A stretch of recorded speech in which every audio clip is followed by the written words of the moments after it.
I tell people today that I grew up on a farm in Boca, and they just kind of say, yeah, they laugh and say, are you kidding me?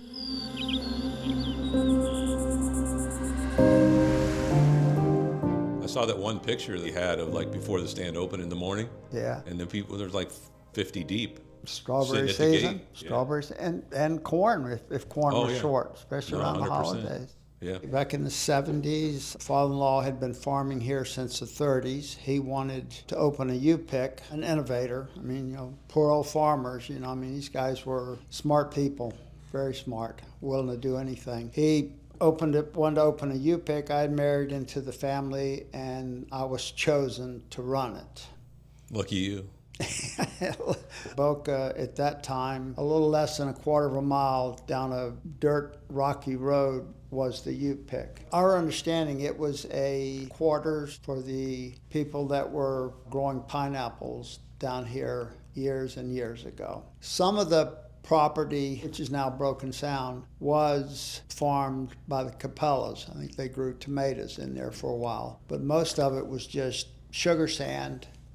Sugar sand is beach sand. We weren't working 6.5, we were working 7 days because we had to go out, and help Jim rebuild the engine on the tractor. It had to be ready for Monday morning. It was my grandfather that started it. So they were farming green beans for all those years until he wanted to start the U-Pick, and that's when Sleet and Bo got married. My grandfather's name was Amerigo, and Amerigo's U-Pick just didn't kind of sound too good, and his nickname was Shorty, so Shorty's U-Pick didn't sound too good, so that's how Bo's U-Pick, which sounded good and became kind of stuff of Boca legend back in the middle 70s to the middle 80s. My father-in-law grew stuff for people to eat. It sounds silly, but I mean, it cost more money, but he grew stuff that he knew people were going to enjoy, that he wanted to eat himself. I think that was one of the main reasons for the following that he had. The beans were the big one. They had at one point like 2,000 acres of green beans that was being farmed. Then the U-Pick started, and I remember us doing field trips out to our school. Schools, the schools were always welcome, to come out and, Ride on the tractor. And, now you go in the store or you're going to a U-Pick or a vegetable stand, and, they got signs up, no sampling.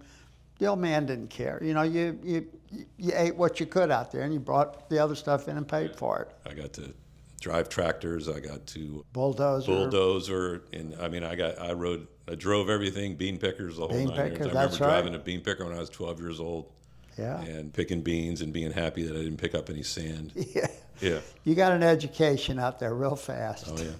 Another time, I think there was one of the bean trucks was driving, I think, on Glades. And, yeah. And He was fell, driving that, yeah. And fell over into somebody's Red convertible. was driving that. Yeah. Was he? Red. Yeah, okay. Yeah. I remember him. And then didn't follow or tip over or somehow got into somebody's convertible. I think there's still a picture of that somewhere. There was. It was made Boca News. Yeah, in the Boca News. That's a picture you ought to put in the paper because people would remember that one. Oh, yeah. Car stopped. He hit the brakes, went to avoid him. The bean truck, 300 bushels of beans, bulk, not yeah. boxed, Yeah. not crated yet, not graded, dumped into the guy's convertible. I mean, there's people stopped all over picking up beans. And there was a picture. I think we still have it somewhere. Maybe. A picture in the Boca News. It's got to be around It's somewhere. It's somewhere along in the Boca News. One of the funniest stories I ever remember, and you probably haven't thought about this in a long time.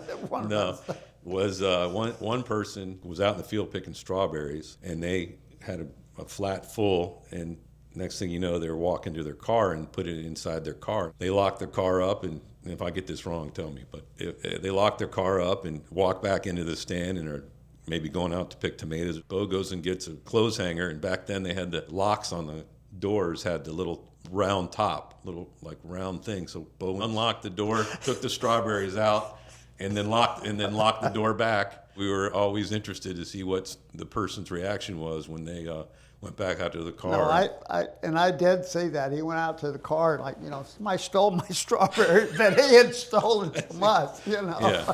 Pop's Fish Market would come get their stuff there. Augie's would come get their stuff from us, yeah. Boca Pizzeria. It was. I mean, it was old Boca. There was IBM right up the street. I mean, we always liked to catch them on the way home. Eventually, Arvida decided to start developing in it, and that was basically the end of it, yeah. And the old man was ready to, retire. Yeah. And go fishing, so. Yeah. My wife and I coached sports. We enjoyed kids, liked kids. So I'm like, I'm going to open a surf shop. We had a surf team, and we had, videos, had a TV and video and some, beach chairs set up in front of it. I did surf. I would always go early. I'm a morning person. Get up, go surfing if there were waves before going into work. And then we had a surf report. So, kids could call, before they, when they woke up and check to, check to see if there was waves, if they could go instead of going to school or going to Pope or, we had a few Pope kids. Exactly. Oh, yeah. That was Pope John Paul. Yeah.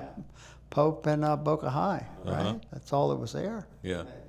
You were just providing a report, though. You weren't providing a reason to skip school, right? Of course not. And then if you do run into somebody that remembers the U pick, I mean, you're going way back.